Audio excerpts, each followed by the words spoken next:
పిలువబడిన వాళ్ళు అనేక మంది, దానిలో నుంచి మరల ఒక గ్రూపు ఏర్పరచబడిన వాళ్ళు ఉంటారు. ఈ ఏర్పరచబడిన వాళ్ళలో నుండి ఇంకొక గ్రూప్ ఎవరంటే నీతిమంతులుగా, పరిశుద్ధులుగా తీర్చబడతారు. ఈ నీతిమంతులు, పరిశుద్ధులు పరిపూర్ణులుగా మార్చబడతారు. హల్లెలూయా. కనుక దేవుడు ఈ రాత్రి మనతో ఆయన అమూల్యమైన మాటలు వినిపించబోతున్నాడు. త్వరగా మనం దేవుని వాక్యంలోకి వెళ్ళి మనము ఆయన అద్భుతమైన మాటలు వినబోతా ఉన్నాము. ఎంతమంది ఆయన మాటలు వినుటకు సిద్ధంగా ఉన్నారు? హల్లెలూయా. మరి అనేక ప్రాంతాల నుంచి వచ్చిన మీకు వందనాలు తెలియజేస్తా ఉన్నాను. కీర్తన గ్రంథం 75వ అధ్యాయము 10వ వచనం చదువుకుందాం. దావీదు కీర్తన 75వ అధ్యాయము 10వ వచనం చదువుకుందాం.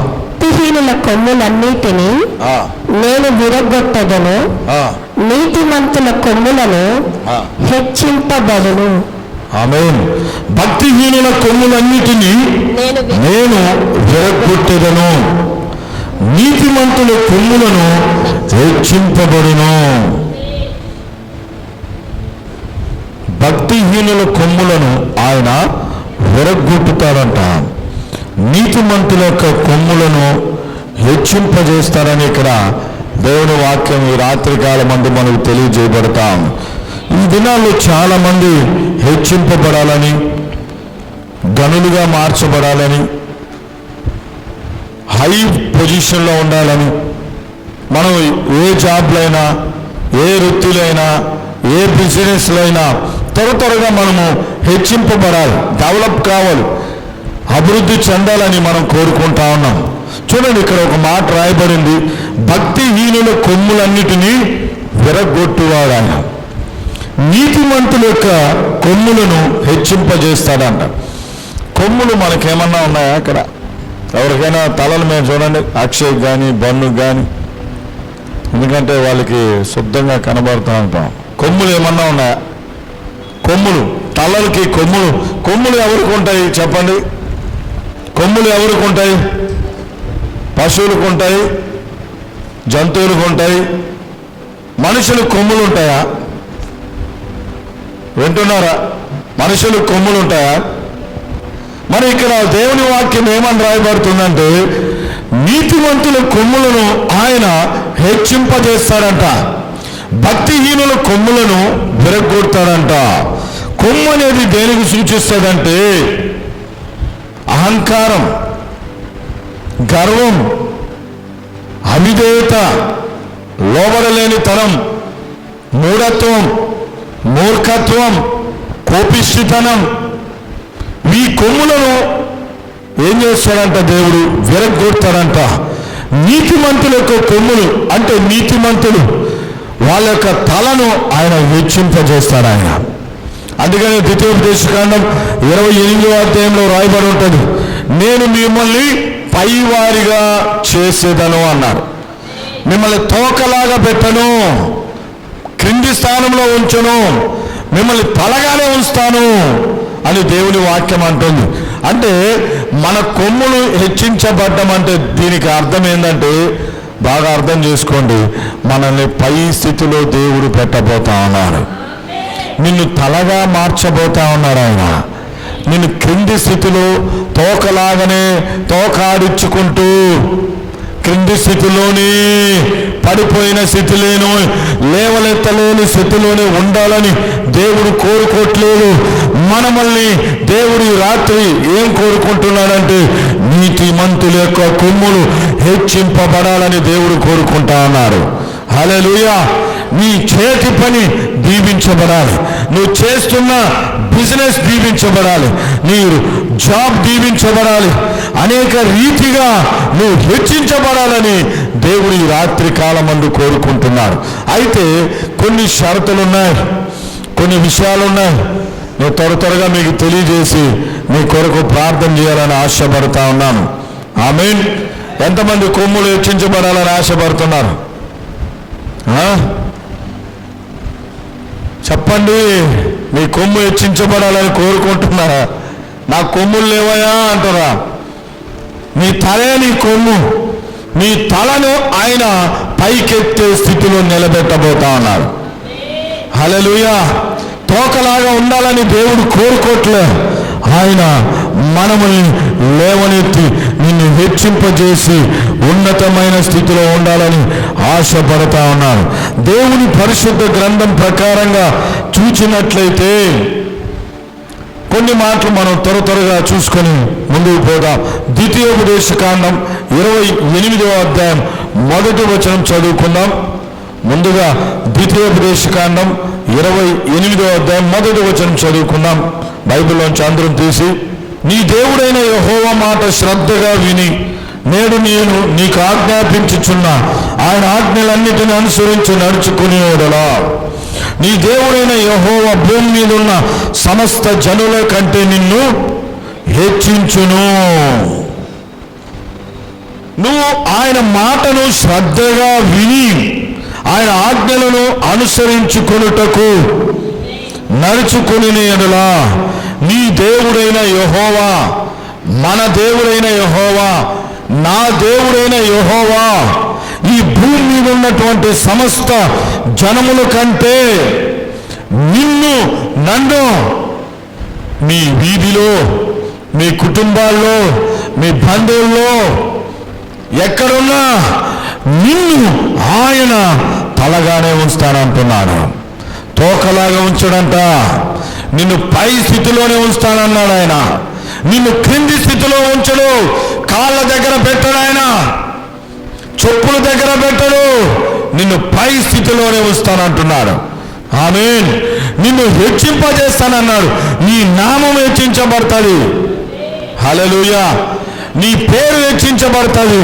నీ కుటుంబం హెచ్చింపబడుతుంది. ఎప్పుడంటే నీ దేవుడైన యెహోవా మాటను శ్రద్ధగా విని. ఎందుకు వినాలి? ఎందుకని వినాలి? విని వదిలేసేదానికి కాదు.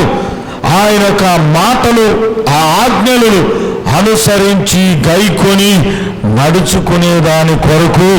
నువ్వు ఎప్పుడైతే దేవుని వాక్యంతో నడుస్తావో, దేవుని వాక్యంతో మనం నడుస్తామో దేవుని బిడ్డలారా, అప్పుడు మనం ఏమవుతున్నామంటే దేవుని యొక్క చిత్తంలోకి మనం వెళ్తా ఉన్నాం.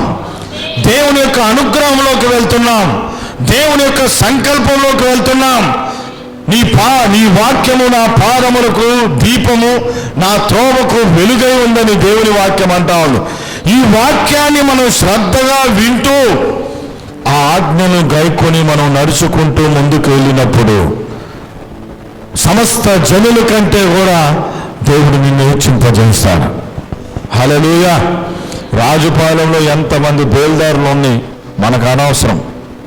అబ్రాహాము అనే హెచ్చించబడతాడు. హల్లెలూయా. దేవునికి మహిమ కలుగును గాక. ఆమేన్.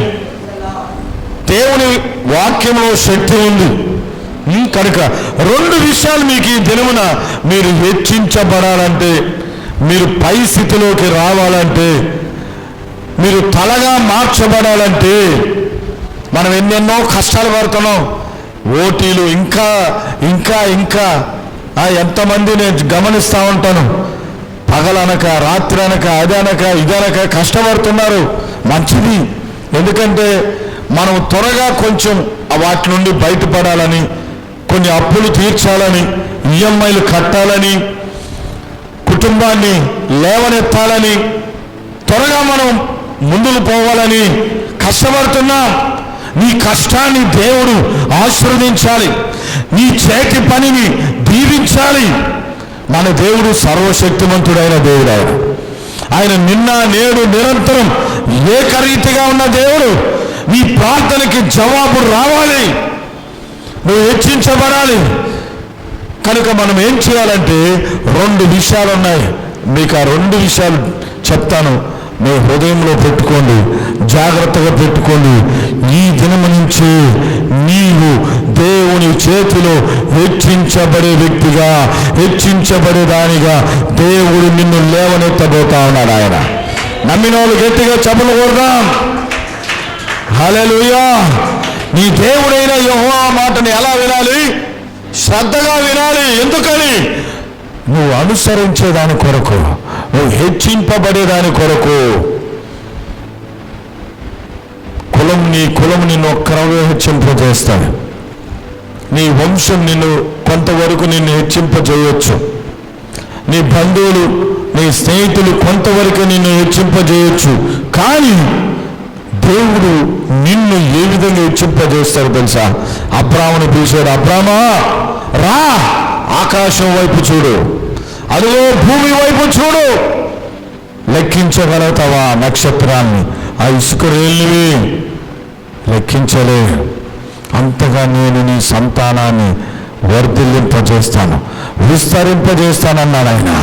హల్లెలూయా, దేవునికి మహిమ కలుగును గాక. నెంబర్ 1, మనము హెచ్చించబడాలంటే, మనం ఒక ఉన్నతమైన స్థాయిలోకి రావాలంటే దేవుని యొక్క వాక్యం మనకేం తెలియజేస్తుందంటే, మీకు చూపిస్తా చూడండి.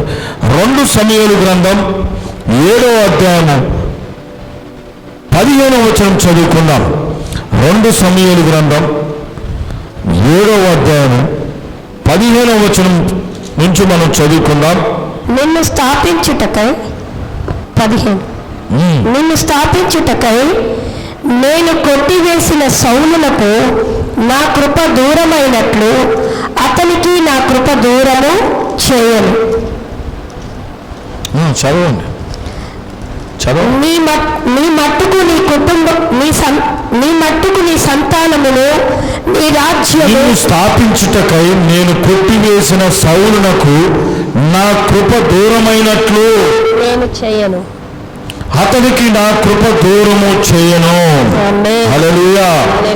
నీ మట్టుకు నీ సంతానమును, నీ రాజ్యమును నిత్యము స్థిరమగును, నీ సింహాసనము నిత్యము స్థిరపరచబడున. నేను 18వ వచనం చదువుదాం. దావీదు రాజు లోపల ప్రవేశించి యెహోవా సన్నిధిని కూర్చుండి ఈలాగు మనవి చేశాను, నా ప్రభువా యెహోవా, ఎంతగా నీవు నన్ను హెచ్చించుటకు నేనే పాటివాడను, నా కుటుంబము ఏ పాటిది, ఎంతగా హెచ్చుగా చేసినందుకు నీ దృష్టికి కొంచెమైనను. హల్లెలూయా. దేవా యెహోవా, ఇంతగా నన్ను హెచ్చించుటకు నేను, నా కుటుంబము ఏ పాటిది, నేను ఎంతటి వాడను అని దావీదు భక్తుడు అంటున్నాడు. పైన వచనంలో మనం 15వ వచనంలో చదివితే, సౌలులకు నా కృప నేను ఏం చేశాడంట? దేవుడు దూరం చేశాడంట. దూరం అయిపోయింది దేవుని కృప. నేను నీకైతే అలాగ నేను చెయ్యను, నా కృప నీకు తోడుగా ఉంటుంది. అందుకని యెషయా గ్రంథంలో రాయబడి ఉంటుంది, దావీదుకు చూపిన శాశ్వతమైన కృపను నేను మీకు చూపెదను. దావీదుకు చూపిన ఆ శాశ్వతమైన కృప నేను మీ ఎడలో చూపేదని అన్నాడు. అంటే దేవుని బిడ్డలారా బాగా వినండి జాగ్రత్తగా. ఇక్కడ కింద వచనంలో అన్నాడు, అది దావీదు భక్తుడు అంటున్నాడు, దేవా నేను నా కుటుంబం ఇంతగా హెచ్చించబడుటకు నేను ఏ పాటి వాడను, కేవలం నీ కృప మాత్రమే. కృప. నువ్వు హెచ్చించబడాలంటే ఈ రాత్రి కాలం అందు గుర్తుపెట్టుకోండి, ఏం కావాలో తెలుసా? నీ కష్టం కాదు, నీ ప్రయాస కాదు, నీ తెలివితేటలు కాదు, నీ కులము కాదు, నీ వంశం కాదు. ఏమి కావాలో తెలుసా? దేవుని కృప కావాలి. దేవుని కృప కావాలి, కృప కావాలి. సౌలు దేవుని కృపను దూరం చేసుకున్నాడు, అవిధేయుడైపోయినాడు, లోపడలేదు. దేవుడు చెప్పిన మాటలకి లోపడకుండా, దైవజనుడు చెప్పిన మాటకు లోపడకుండా ఏమైపోయినాడు? సొంతగా వెళ్ళిపోయినాడు, స్వయ చిత్తముతో వెళ్ళిపోయినాడు, స్వనీతితో వెళ్ళిపోయాడు. ఇదే దేవుని చిత్తం, నేను దేవుని కొరకే కదా చేస్తున్నాను అని తను సొంతగా వెళ్ళిపోయి సమూయేలు ఎంత చెప్తున్నా కూడా వినకుండా ఏమైపోయినాడంట చెప్పండి? దేవుని కృపకు దూరం అయిపోయి అలా అలా అలా అలా వెళ్ళిపోయి దురాత్మ పాలైపోయినాడు, దురాత్మతో నిండుకోపోయినాడు. కనుక దేవుని బిడ్డలారా ఈ రాత్రి కాలం మందు వినండి, జాగ్రత్తగా వినండి. నిన్ను దేవుడు హెచ్చించాలనే కోరుకుంటాడు, మనల్ని దేవుడు హెచ్చించాలనే కోరుకుంటాడు. తల్లిదండ్రులుగా మన పిల్లలు హీనులుగా కింది స్థాయిలో తోకలాగా, అవమానంగా, రోగులుగా, వ్యాధిగ్రస్తులుగా, పనికిరాని వాళ్ళుగా, అజ్ఞానులుగా, తెలివి తక్కువలుగా ఉండాలని మనం ఆశపడతామా? చెప్పండి. ఎలా ఉండాలని కోరుకుంటాం? మన బిడ్డలు మంచి ఫైల్మాల్ లాగా ఉండాలనుకుంటాం, మంచి ఆరోగ్యం కలిగి ఉండాలని కోరుకుంటాం, వాళ్ళు వస్తుంటే మనం సంతోషపడే రీతిగా ఉండాలని కోరుకుంటున్నాం, మంచి స్థాయిలో ఉండాలని కోరుకుంటున్నాం కదా. అదే రీతిగా మనల్ని రక్షించిన దేవుడు కూడా నువ్వు ఒక మంచి స్థాయిలో, మంచి స్థితిలోనే ఉండాలని దేవుడు కోరుకుంటున్నారు ఈ రాత్రి. ఆమేన్ చెప్తాం. హల్లెలూయా. దేవునికి మహిమ కలుగును గాక.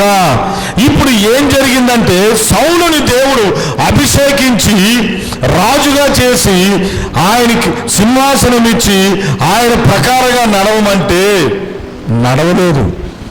2 సంవత్సరాలు మాత్రమే చేశారు. 2 సంవత్సరాలు చేసిన తర్వాత ఏమైపోయినాడు? 38 సంవత్సరాలు ఆయన చిత్తముగా వెళ్ళిపోయినారు. ఆయన ఇష్ట ప్రకారంగా అయిపోయి దేవుని కృపను దూరం చేసుకున్నారు. కానీ దావీదు ఆ విధంగా చేసుకోలేదు. తప్పు చేసినా కానీ మరలా సరిదిద్దుకొని, మనం కొన్ని సందర్భాల్లో పొరపాట్లు చేసి ఉంటాం, అవిధేయులం అయిపోయి ఉంటాం, మాట వినకుండా మన సొంత ప్రకారంగా వెళ్ళిపోయి పరిగెత్తి కొన్ని పొరపాట్లతో కొన్ని గాయాలయ్యి, ఇబ్బందులయ్యి, ఇరుకులయ్యి, నష్టాలయ్యి, అయినా పర్వాలేదు. దేవుడు ఈ రాత్రి కాలమందు మరలా మనతో మాట్లాడుతున్నారు. దేవుని బిడ్డలారా, అతిక్రమములు దాచిపెట్టువాడు వర్ధిల్లుడు గాని వాటిని ఒప్పుకొని విడిచిపెట్టువాడు దేవుని కనికరాన్ని, కృపను పొందుకుంటాడంట. ఇప్పుడు ఈ కృప పొందుకోవాలంటే మనం ఏం చేయాలి? దావీదు కృపను పొందుకున్నాడు, సౌలు పొందుకున్నాడు, దూరం అయిపోయాడు. ఈ రాత్రి కాలమందు మనము ఆ దేవుని కృపను ఎలా పొందుకోగలుగుతామంటే ఒక విషయం మీకు చూపించి నేను ముందుకు పోతాను. రోమిలికి రాసిన పత్రిక 10వ అధ్యాయం 12వ వచనం చదువుదాం. రోమిలికి రాసిన పత్రిక 10వ అధ్యాయం 12వ వచనం. తనకు ప్రార్థన చేయువారందరి ఎడల కృప చూపుటకు ఐశ్వర్యవంతుడై ఉన్నాడు. దేవుడు ఐశ్వర్యవంతుడై ఉన్నాడు. ఆమేన్ చెప్తాం. ఆమేన్. హల్లెలూయా. హల్లెలూయా. యూదుడని లేదు, గ్రీసు దేశస్థుడని లేదు, రోమీడని లేదు, ఏ భేదము లేదంట. 14వ వచనం నుంచి మనం చదువుకుంటూ వెళ్తే 11వ వచనం నుంచి రోమిలికి రాసిన పత్రిక 10వ అధ్యాయం 11, 12లో యూదుడని లేదు, గ్రీసు దేశస్థుడని లేదు, భారతీయుడని లేదు, ఆఫ్రికా వాడని లేదు, ఏ భేదము లేదు, ఏ కులము లేదు, తనకు ప్రార్థన చేయి వారందరి ఎడల దేవుడు కృప చూపుటకు ఐశ్వర్యవంతుడై ఉన్నాడంట. కనుక మనం కృప పొందుకోవాలంటే ఏం చేయాలి? చెప్పాలి గట్టిగా. ప్రార్థన చేయాలి. నువ్వు దేవుని కృపను, ఆ అనుగ్రహాన్ని పొందుకోవాలంటే మనం ఏం చేయాలంట? ప్రార్థన చేయాలి. ప్రార్థనతో దేవుని కృప, నువ్వు ఎంత ప్రార్థన చేస్తా ఉంటావో ఏం జరుగుతుందంటే అంత కృపను నువ్వు పొందుకుంటూ ముందుకు పోతావు. హల్లెలూయా. అవునా కాదా? మరి ఈ దినాల్లో చేస్తున్నారా ప్రార్థన? చెప్పండి. ఎలాంటి ప్రార్థన చేస్తున్నారు? అడుగుతుంటే ఒక్కొక్కరిని ప్రార్థన చేస్తున్నామంటారు, ప్రార్థనలో చూస్తే నిద్రపోతూ ఉంటారు, గోడ గతుక్కొని ఉంటారు, తల ముందుకు పడిపోతూ ఉంటుంది. ప్రార్థన అయితే చేస్తున్నాం. హల్లెలూయా. నాకు కొన్ని సంవత్సరాల కిందట, కొన్ని దినాల కిందట ఆర్థికంగా చాలా ఇబ్బంది వచ్చింది. ఆర్థికమైన పోరాటం వచ్చింది. ఏం చేస్తాం? ఎవరిని అడుగుతాం? అప్పు అడిగితే నువ్వేం చేస్తావా అంటారు కదా. ఎలా తీర్చగలుగుతాం? సరే ఇచ్చారనుకోండి, ఎలా తీర్చగలుగుతాం? ఇచ్చేవాళ్ళు ఉన్నా కానీ కష్టమే కదా, ఇబ్బందులు. ఇలాంటి సందర్భంలో చాలా టైట్ పొజిషన్ వచ్చింది. నేను ఒకటే అనుకున్నాను, మనకు దిక్కు ఏంటంటే ప్రార్థనే. రాత్రి 2 గంటలకు లేచాను, ఉదయం 5 గంటల వరకు ప్రార్థన చేస్తా ఉన్నా. రోజు కొన్ని దినాలు ఈ విధంగా ప్రార్థన చేయడం ప్రారంభించినప్పుడు దేవుని కృప నన్ను ఆవరించింది. దేవుని కృప సన్నిధి నన్ను ఆవరించింది. దేవుని బిడ్డలారా, ఆ దినము నుంచి ఫైనాన్షియల్గా బ్రేక్ త్రూ అయ్యింది. ఫైనాన్షియల్ ప్రాబ్లం పోయింది. దేవుడు కొంచెం ఆర్థికంగా దీవించడం ప్రారంభించారు. అప్పటి వరకు అసలు ఎంత టైట్ అంటే చాలా చాలా బ్రేకింగ్ అయిపోయింది, చాలా టైట్ పొజిషన్ అయిపోయింది. కానీ ఎప్పుడైతే ప్రార్థన చేయడం ప్రారంభించానో దేవుని యొక్క కార్యం జరగడం ప్రారంభించింది. హల్లెలూయా. ఇదే రీతిగా ఏ విషయాలకైనా కూడా మనకు ప్రార్థన అనేది చాలా ఇంపార్టెంట్. మనం ప్రార్థనని పక్కన పెట్టి, మందిరాన్ని పక్కన పెట్టి, దేవుని యొక్క ఆలయానికి రాకుండా, దేవుని సన్నిధిని నిర్లక్ష్యం చేసి, ఆయన వాక్యాన్ని పక్కన పెట్టి మనం ఏం చేస్తున్నామంటే పరిగెత్తుతూ ఉన్నాం. నీ కష్టంతో పరిగెత్తుతున్నాం, నీ జ్ఞానంతో పరిగెత్తుతున్నాం. No use. ఆ డబ్బులు ఏమైపోతాయంటే వ్యర్థంగా మారిపోతుంటుంది, అది ఆశీర్వాదకరంగా ఉండదు. దేవుని బిడ్డలారా, రుచి చూచి నేను చెప్తున్నాను, ప్రార్థన చేయండి, ప్రార్థనలో గోజాడండి. దావీదు ఎంత సంపాదించాడో తెలుసా? దావీదు ఇప్పుడు ఆయన సంపాదించినటువంటి ఆ యొక్క ధనాన్ని లెక్కేస్తే దాదాపు 1000 మంది పైగా ఎలన్ మాస్కుని తీసుకురావచ్చు మనం. అంత ధనాన్ని కూడగొట్టాడు దావీదు. ఎక్కడి నుంచి వచ్చింది? దేవుని యొక్క కనికరం, దేవుని యొక్క కృప, ఆయన మహిమైశ్వరము నుంచి మన యొక్క ప్రతి అవసరాలు తీర్చే దేవుడుగా ఉన్నాడు ఆయన. హల్లెలూయా. రోషంతో, విశ్వాసంతో ప్రార్థన చేయండి. దేవుని కృప నీ మీదికి, నీ కుటుంబం మీదికి దిగి వస్తాడు. కృప అంటే ఏందో తెలుసా? దేవుని కనికరం. కృప అంటే ఏందో తెలుసా? దేవుని కటాక్షం. కృప అంటే ఏందో తెలుసా? దేవుని యొక్క అనుగ్రహం. కృప అంటే దేవుని యొక్క దయ. దేవుని యొక్క దయ నిన్ను ఎక్కడికి నడిపిస్తుంది అంటే దేవుని యొక్క ఆ సహాయంలోకి నిన్ను నడిపిస్తుంది. హల్లెలూయా. ఈ కృపలో ఎన్నో మిళితమైపోయి ఉన్నాయి. సాతానుడు ఏం చేస్తాడంటే కృపకు నిన్ను పాత్రుడుగా కాకుండా, కృపకు నిన్ను యోగ్యునిగా కాకుండా, కృపకు నిన్ను పాత్రురాలు కాకుండా నిన్నేం చేస్తున్నాడంటే డిప్రెషన్ చేస్తున్నాడు, చింతలోకి తీసుకొని పోతున్నాడు, అవిశ్వాసంలోకి తీసుకొని పోతున్నాడు, అపనమ్మకంలో తీసుకొని పోతున్నాడు. ఏం చేస్తాంలే, ఏం మందిరంలే, ఏం ప్రార్థనలే, ఏం వాక్యంలే. కనుక ప్రార్థన చేయండి, ప్రార్థన చేయండి. కృప, నువ్వు ఎంత ప్రార్థన చేస్తే అంత కృపను పొందుకుంటావు. అంత కృప నిన్ను హెచ్చింపజేస్తుంది. ఆ కృప నిన్ను లేవనెత్తుతుంది. 2 లక్షల మణుగుల బంగారము దావీదు దగ్గర ఉంది. ఆయన పిలిచి నాతానుతో అంటాడు, ఇదిగో నాతాను ప్రవక్త, నా కష్టార్జితము నుండి 2 లక్షల మణుగుల బంగారాన్ని నేను సమకూర్చున్నాను. 10 కోట్ల వెండిని, మణుగుల వెండిని నేను సమకూర్చున్నాను అన్నాడు. 2 లక్షల మణుగులు అంటే ఎంతో తెలుసా? ఒక్క మణుగు అంటే 34 కేజీల బంగారం. మరి 2 లక్షల మణుగుల బంగారం అంటే ఎన్ని వేల టన్నులు. ఒక్క సవరు ఇప్పుడు 1,00,000 చిల్లర ఉంది. ఇంకా లెక్కేసుకోండి, మీరే లెక్కేయలేరు ఎన్ని కోట్లు అయిపోతుందో, ఎన్ని లక్షల కోట్లు వెళ్ళిపోతుందో ధనం. హల్లెలూయా. దేవునికి మహిమ కలుగునుగాక. ఇంకా వెండి లెక్కనేలంతా విస్తారమైన మరి ఆ ఇనుము ఎన్నో సంపాదించి పెట్టాడు. ఎక్కడి నుంచి వచ్చింది? కృప, దేవుని కృప. కృప. అలానే పనికి పోకుండా, ఉద్యోగాలకు పోకుండా, వ్యాపారాలు చేయకుండా, చదవకుండా ఉండమని చెప్పట్లేదు. చదవండి, పనులు చేయండి, ఉద్యోగాలు చేయండి, చదవండి. అదే స్థితిలో ప్రార్థన వదిలిపెట్టొద్దు, ప్రార్థన జీవితాన్ని వదిలిపెట్టొద్దు. ప్రార్థన చేయండి. నువ్వు ఎంతగా ప్రార్థన చేస్తే ఆ కృప, దేవుని యొక్క కృప నీ ఇంటి మీద, నీ బిడ్డల మీద, నీ ఉద్యోగం మీద, నీ వ్యాపారం మీద, నీ చేతి పని మీద, నీ పిల్లల స్టడీస్ మీద ఆ కృప వచ్చి చెట్టుకు మంచున్నట్లుగా ఆవరించి నిన్ను లేవనెత్తుతాది, నిన్ను హెచ్చింపజేస్తుంది, నిన్ను ఆదుకుంటుంది. దేవుని సహాయము ఆ కృప ద్వారా నువ్వు పొందుకోగలుగుతావు. దేవుని బిడ్డలారా, హల్లెలూయా. దేవుని నామానికి మహిమ కలుగునుగాక. కనుక మనకు హెచ్చింపబడాలంటే మనం ఏం చేయాలా చెప్పండి? దేవుని కృప కావాలి. ఈ కృప కావాలంటే నువ్వేం చేయాలి? ప్రార్థన చేయాలి. ప్రార్థన లేదు, గీతం లేదు, పో. ప్రార్థనకి రండిరా నాయనా. అయ్యా బాబు అంటే ఫంక్షన్ పోతున్నాం, బర్త్డే ఫంక్షన్లు, ఆ ఫంక్షన్లు, ఈ ఫంక్షన్లు, ఎన్ని సాకులా. పో, నీ కష్టాన్ని నమ్ముకో, కష్టపడు, ఇంకా కష్టపడు. ఎంతమందిని పిలుస్తుంటే రండి బాబు, రండి నాయన అంటే వస్తే కదా. వచ్చిన వాళ్ళు కృపను పొందుకోలేకపోతున్నారు, ప్రార్థన చేయలేకపోతున్నారు. ఈ రాత్రి దేవుడు మనందరితో మాట్లాడుతున్నాడు. సీరియస్గా తీసుకోండి, ఒక డిసిప్లిన్లో తీసుకోండి, ఒక క్రమశిక్షణతో తీసుకోండి. ప్రార్థన చేయండి, ప్రార్థనతో కృప పొందుకో. ప్రార్థనని వదిలిపెట్టొద్దు, ప్రార్థనని నిర్లక్ష్యం చెయ్యొద్దు.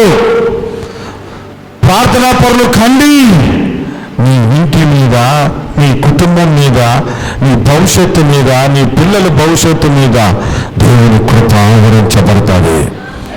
దేవుని కృప ఆవరించబడతాడు. ఒక గంటైనా ప్రార్థన చేయండి. నేను ఈ పిల్లలు కూడా చెప్తుంటాను, మీ చేతుల్లోనే భవిష్యత్తు ఉంది, మీ జీవితాల్లో భవిష్యత్తు ఉంది. ఒక గంటైనా ప్రార్థన, దేవుని వాక్యంతో గడపండి. దేవుని కృప నిన్ను ఆవరిస్తుంది, నీ ఇంటిని ఆవరిస్తుంది. లేవనెత్తుతుందా కృప. కృప లేనిదే నేను బ్రతకలేను అన్నాడు పౌలు భక్తుడు. ఇప్పుడు ఎలా అయిపోయారంటే ఐపీఎల్ లేకపోతే మేము బ్రతకలేమన్నట్టున్నారు పిల్లలు. ఐపీఎల్ లేకపోతే మేము ఉండలేం, ఫ్రీ ఫైర్ లేకపోతే మేము ఉండలేం. ఆ విధంగా మారిపోతున్నారు. సినిమాల చుట్టూ తిరుగుతూ ఉన్నారు, షికారాలు తిరుగుతున్నారు. ఎవరికి లాసు?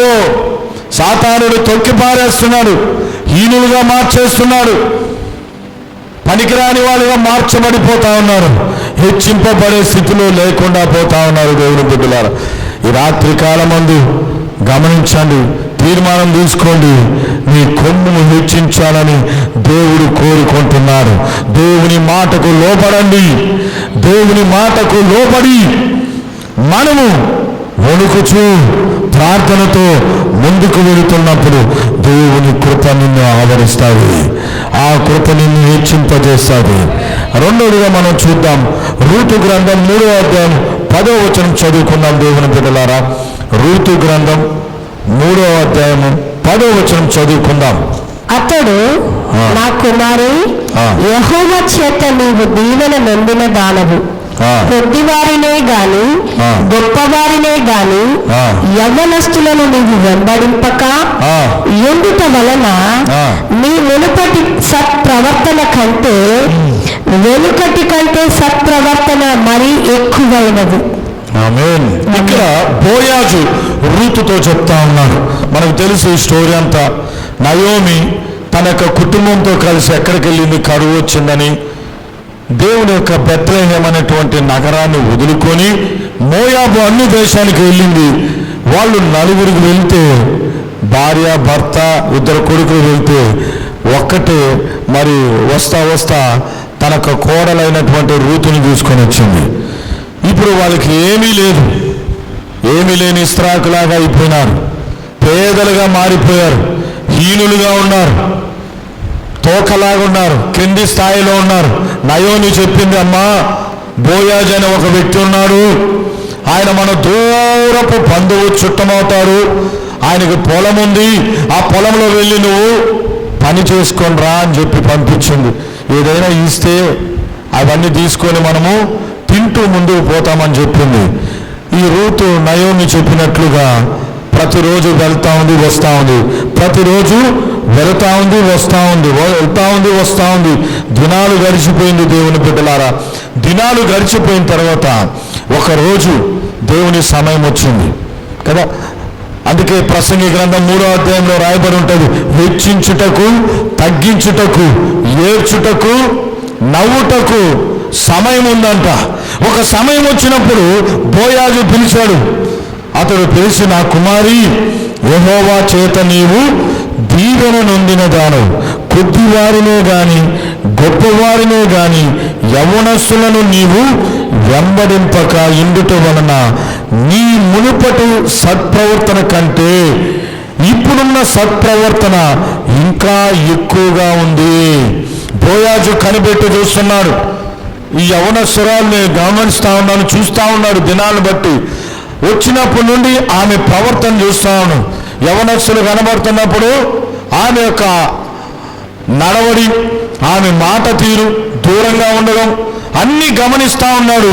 చివరిలో ఆయన మాట్లాడుతున్నప్పుడు తర్వాత కూడా ఆమె ప్రవర్తన గమనించి చెప్తున్నాడు ఆయన, అమ్మా నీ ప్రవర్తన నేను చూశాను, నువ్వు వచ్చినప్పటి నుంచి ఇప్పటికి ఇంకా నీ ప్రవర్తన ఎలా ఉందంటే సత్ప్రవర్తన కలిగి ఉంది. హల్లెలూయా. మన దగ్గరకు కొంతమంది వస్తారు, కొత్తలో అబ్రాహ్మ అన్న దగ్గరికి పనికి వచ్చారనుకోండి, అన్నా అన్నా అన్నా చాలా కష్టాలుగా ఉందన్నా, కొంచెం 2 రోజులన్నా 10 రోజులన్నా పనికి వస్తానన్నా అన్నాడు అనుకోండి. 2 రోజులు బాగున్నాడు, 3వ రోజు కొంచెం తలెత్తారట. 4వ రోజు తాపీ తీసుకోంట, తీసుకుంటాంలే. ఆ కటార తీసుకోరండి అంటే తెస్తానులేయా అంటే ప్రవర్తన మారిపోతా ఉంది, మారిపోయింది. అలాగే కొంతమంది ప్రవర్తన ఎట్లా ఉంటుంది అంటే మారిపోతూ ఉంటుంది, బిహేవియర్ మారిపోద్ది. పెళ్ళైన కొత్తలో ఒక టైపు, తర్వాత కొంతకాలం అయిన తర్వాత బిహేవియర్ చేంజ్. చర్చికి వస్తున్న కొత్తలో రక్షించబడినప్పుడు, మారు మనసు పొందినప్పుడు ప్రవర్తన ఒక టైప్గా ఉంటుంది. పోను పోను పోను పోను పోను ఏమైపోతుందంటే బిహేవియర్ కొంచెము మారిపోయింది. మారు మనసు అనేది కనిపించటం లేదు. నేటి దినాల్లో విశ్వాసుల్లో అనేక మందిలో ఈ యొక్క తారతమ్యాలు కనబడతా ఉన్నాయి. ఈ రూతు యొక్క ప్రవర్తన ఎలా ఉందంటే ఆయన చూచినప్పుడు కన్నా కూడా అప్పుడు వరకు ఎలా ఉందంటే ఇంకా ఆమె యొక్క సత్ప్రవర్తన గొప్పగా ఉందంట. మెచ్చుకున్నారు. హల్లెలూయా. ఈ రోజుల్లో దేవుని బిడ్డలారా, మన ప్రవర్తన దేవుని పట్ల ఎలా ఉంది దేవుడు గమనిస్తా ఉన్నారు. ఆకాశం నుండి చూస్తున్నారు. యెహోవా కన్నులు ప్రతి స్థలం మీద ఉండునంట. ఆయన మంచివారిని చెడ్డవారిని చూస్తున్నాడు. ఆయన దయతో చూస్తున్నాడు. నిన్ను హెచ్చింపజేయాలని చూస్తా ఉన్నాడు. మన ప్రవర్తన ఎలా ఉంది, మన నడవడి ఎలా ఉంది, మన క్రియలు ఎలా ఉన్నాయి. హల్లెలూయా. రూతు ప్రవర్తన ఎలా ఉందంటే యవనస్తులను చూస్తున్నా కానీ, ఇంకొకరిని చూస్తున్నా కానీ ఆమె ప్రవర్తన సత్ప్రవర్తన కలిగి ఉంది. అందును బట్టి బోయాజు ఆమెను చూసి పిలిచి ఆమెను హెచ్చింపజేశాడు, పరిణమనాడాడు, వివాహం చేసుకున్నాడు. ఒక మోయాబీరాల్ని వివాహం చేసుకొని యేసుక్రీస్తు యొక్క వంశావళికి రూతు కనెక్షన్ అయిపోయింది. బోయాజు రూతునందు ఎవరు వచ్చారు? అక్క నుండి దావీదు వచ్చాడు. దావీదు నుండి యోసేపు మరియమ్మలు వచ్చారు. యోసేపు మరియమ్మల నుండి మన ప్రభువైన యేసుక్రీస్తు ప్రభు వచ్చాడు. హల్లెలూయా. చూడండి ఎంతగా హెచ్చింపులోకి వెళ్ళిపోయింది. వెళ్ళిందా లేదా? వెళ్ళిందా లేదు. కారణం ఏంటంటే ప్రవర్తన. ఒకటేమో ప్రార్థన, ఒకటేమో ప్రవర్తన. కొంతమంది ప్రార్థన చేస్తారు కానీ ప్రవర్తన బాగుండదు. కొంతమంది మందిరానికి వస్తారు కానీ ప్రవర్తనలు బాగుండవు. వాక్యం బాగా చదువుతారు కానీ ప్రవర్తనలు బాగుండవు. భర్త దగ్గర బాగుండదు, భార్య దగ్గర బాగుండదు, పిల్లల దగ్గర బాగుండదు, పాస్టర్ దగ్గర బాగుండదు, బంధువుల దగ్గర బాగుండదు. ప్రవర్తన బాగలేని ప్రవర్తన. ఉపవాస ప్రార్థన చేస్తాం, ఇంకో ప్రార్థన చేస్తాం, ప్రవర్తన బాగుండదు. కనుక మన ప్రవర్తన సరిచేసుకోవాలి. మన ప్రవర్తన దేవుని దృష్టికి ఎలా కనిపించాలంటే మన పరలోకము నుండి మన యజమానుడు చూస్తున్నాడు. ఎందుకంటే నిన్ను హెచ్చింపజేయాలని. నీ మాటల్లో, నీ నడవడిలో, నీ చూపుల్లో ఏ విధంగా ఉందో. చిన్న చిన్న ఏడు పెద్ద ఉన్నాయని కాదు. దేవుడు అహంకారులను ఎదిరించి దీనులకు ఏం చేస్తాడంట? కృప అనుగ్రహిస్తాడంట.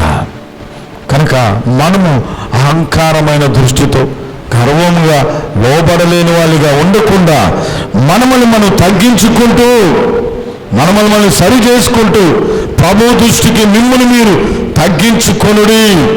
అప్పుడు ఆయన మిమ్మును హెచ్చింపజేయును. ఆమేన్. 1 పేతురు రాసిన పత్రిక 5వ అధ్యాయం 6వ వచనంలో రాయబడి ఉంటుంది, పేతురు రాసిన మొదటి పత్రిక 5వ అధ్యాయం 6వ వచనంలో దేవుడు తగిన సమయమందు మిమ్మును హెచ్చించున్నట్లు ఆయన బలిష్టమైన చేతి క్రింద దీన మనస్కులై ఉండుడి. తగిన సమయం ఉంది నీ కొరకు. దేవుడు హెచ్చించేదాని కొరకు నిన్ను ఖచ్చితంగా హెచ్చిస్తాడు. తగిన సమయమందు నిన్ను ఆయన దృష్టిలో హెచ్చించేదానికి ఆయన సమయాన్ని సిద్ధం చేస్తున్నారు. కనుక అప్పటి వరకు మనం ఏముండాలా? ఎప్పటి వరకైనా ఆయన బలిష్టమైన చేతుల క్రింద దీన మనస్కులై ఉండండి. మనం ఉంటున్నామా? ఒక్క మాట అంటే చాలు. 10 రోజులు ఉపవాస ప్రార్థన చేసి వస్తారు కొంతమంది. 12వ రోజు ఒక్క మాట అని చూడండి, ఎంత కోపం వస్తుందో, ఎంత ఆవేస్తున్నాము. అందుకే హెచ్చించబడలేకపోతున్నాం. అందుకే మనము హెచ్చించబడలేకపోతా ఉన్నాం. వాక్యం ఏం చేస్తుందంటే నిన్ను మూసలోకి నడిపిస్తుంది. వెండి మూసకు తగినది, బంగారు కొలిమిలకు తగినది హృదయ పరిశోధకుడు యెహోవాయే అంట. బాగా గుర్తుపెట్టుకోండి. దేవుని వాక్యం మనల్ని ఏం చేస్తుంది తెలుసా? నిన్ను బెండు చేస్తుంది, నిన్ను మూసలోకి నడిపిస్తుంది. దేవుని వాక్యం ఒక శిల్పకారుని చేతిలో ఉన్నటువంటి ఒక మరి సామాగ్రి లాంటిది, సుత్తి వంటిది, అగ్ని వంటిది. నిన్ను కొలిమిలోకి తీసుకొని పోతుంది. ఎందుకంటే మనల్ని పరిపూర్ణతలోకి తీసుకొని వచ్చేదాని కొరకు. మన హృదయము ఒప్పుకోదు, మన మనస్సు ఒప్పుకోదు, మన దేహము అంగీకరించదు. అంగీకరించాలి, ఒప్పుకోవాలి. వాక్యం నిన్ను సరిచేస్తుంది, వాక్యం నిన్ను బ్రతులాడుతుంది, వాక్యం నిన్ను కొలిమిలోకి పొమ్మంటుంది, వాక్యం నిన్ను మూసలోకి పొమ్మంటుంది. ఎందుకని? నీ హృదయము దేవుడు పరిశోధిస్తా ఉన్నాడు ఆయన. హల్లెలూయా. వాక్యం మనల్ని విడుస్తుంది, వాక్యం మనల్ని కడుతుంది, వాక్యం మనల్ని అద్దం లాంటిది, వాక్యం మనల్ని బెండు చేసి సరిచేసి పరిపూర్ణత చేసి మనల్ని సువర్ణంగా మార్చి దేవుని పోలికగా నిన్ను రూపుదిద్ది నిలబడుతుంది. అప్పుడు మన మీదకి దేవుని యొక్క హస్తము దిగి వస్తుంది. నువ్వు హెచ్చించబడతా, నీ కొమ్ము హెచ్చించబడుతుంది. హల్లెలూయా. ఇలాంటి చేయకుండా కూర్చొని ఏడ్చుకుంటా, దేవా నన్ను ఆశీర్వించు దేవా, నన్ను దీవించు దేవా, నా పిల్లల్ని దీవించు దేవా, నా కొమ్ము హెచ్చించు దేవా. నిజమే, ఆయన కొమ్ము నిన్ను హెచ్చించాలనే ఉంది, నీ కొమ్మును ఆయన పైకెత్తాలనే ఉన్నాడు. కానీ ఈ రాత్రి కాలమందు ఒక్కసారి దేవుని బిడ్డ నిన్ను నువ్వు సరి చేసుకొని దేవుని వైపు చూస్తే దేవుడు నిన్ను హెచ్చింపజేస్తాడు. ఆయన హెచ్చింపజేసేదానికి సిద్ధముగా ఉన్నాడు ఆయన. అహంకారులు ఎదిరించి దేవుడు దీనులకు కృప అనుగ్రహించేదానికి సిద్ధపడి ఉన్నా. నువ్వు సిద్ధంగా ఉన్నావా? సిద్ధంగా ఉన్నట్లయితే ఒక్కసారి అందరం లేచి నిలబడదాం. నీ కొరకు నేను ప్రార్థన చేయబోతాను. దేవుని హస్తం దిగి రాబోతాను. నీతిమంతుల యొక్క కొమ్ములను ఆయన హెచ్చింపజేస్తాడంట. భక్తిహీనుల కొమ్ములు మీ ఎదుట భక్తిహీనులు విర్రవేగుతున్నారా? వాళ్ళ కొమ్ములు విరగొట్టబోతా అన్నాడు దేవుడు ఆయన. హల్లెలూయా. దీనికి ఒకటే, మనము నీ కొమ్ము హెచ్చించబడాలంటే నువ్వేం చేయాలో తెలుసా? ప్రార్థన చేయాలి, దేవుని కృపతో నింపబడాలి, ఆయన కనికరంతో నింపబడాలి, ఆయన కృపాసనం యొద్దకు వెళ్ళాలి. హల్లెలూయా. కనుక ప్రార్థన చేయండి, ప్రార్థనలో ఎదగండి. దేవుడు ఈ దినాల్లో మరి ఒకటి పెట్టుకోండి. మందసం 3 నెలలు ఓబేదెదోము ఇంటిలో ఉన్నప్పుడు దేవుని కృపాసనం వాళ్ళ ఇంట్లో ఉంది. ఆ కుటుంబం అంతా ఏమైపోయిందంటే హెచ్చించబడింది, ఆశీర్వదించబడింది, దీవించబడింది, లేవనెత్తబడింది. దేవుని బిడ్డలారా, టైం పెట్టుకో, సరి చేసుకో, నీ ప్రవర్తన సరి చేసుకో. అయ్యా నేను తప్పిపోయానేమో, ఒక్కసారి చూసుకో, సరి చేసుకో. ఓబేదెదోము ఇల్లు 3 నెలల్లో హెచ్చించబడింది, దీవించబడింది. 3 నెలలు పెట్టుకోండి. ఒక గొప్ప అద్భుతం, మామూలు అద్భుతం కాదు, ఒక అసాధారణమైన దేవుని యొక్క అద్భుతం కొరకు 3 నెలలు పెట్టుకో. మే నెల జూన్, జూలై, ఆగస్ట్ దేవుడు నీ కొమ్మును హెచ్చించాలని. ఆయనకు ఒక్కరోజు చాలు, ఒక్క నిమిషం చాలు, ఒక్క సెకండ్ చాలు. కానీ నీ యొక్క ప్రవర్తన నిమిత్తం, నీ ప్రార్థన నిమిత్తం, నువ్వు కనిపెట్టు నిమిత్తం, ఎగ్జాంపుల్గా 3 నెలలు ఒబేదేదేమో ఇల్లు ఆశీర్వదించబడింది, హెచ్చించబడింది. ఛాలెంజ్గా చెప్తా ఉన్నా దేవుని బిడ్డలారా, దేవుని సేవకునిగా చెప్తా ఉన్నా. నువ్వు అప్పు సమస్య అయినా, ఇంకో సమస్య అయినా, ఇంకో శ్రమతో ఉన్నావా, పోరాడలేకపోతున్నావా, దేవునికి సమస్తము సాధ్యమే. చేయగలిగిన సమర్థుడైన శక్తివంతుడు అయితే ప్రార్థన, కృప, అనుగ్రహం, దేవుని కరుణ, కటాక్షం, దయ, ఆయన హస్తం, ఆయన సహాయం నీ మీదికి ఆయన కృపాసనము ద్వారా దిగి రావాలి. ప్రవర్తన, రూతు ప్రవర్తన మారలేదు. వచ్చినప్పటి నుండి ఆమె ప్రవర్తన బోయాజు దగ్గర ఇంకా శ్రేష్టముగా మార్చబడింది. దయచేసి ఈ మాటలు తీసుకో దేవుని బిడ్డ. నీ ప్రవర్తన పరలోకమనందు నుండి దేవుడు చూస్తా ఉన్నాడు. మార్చుకో, సరిచేసుకో.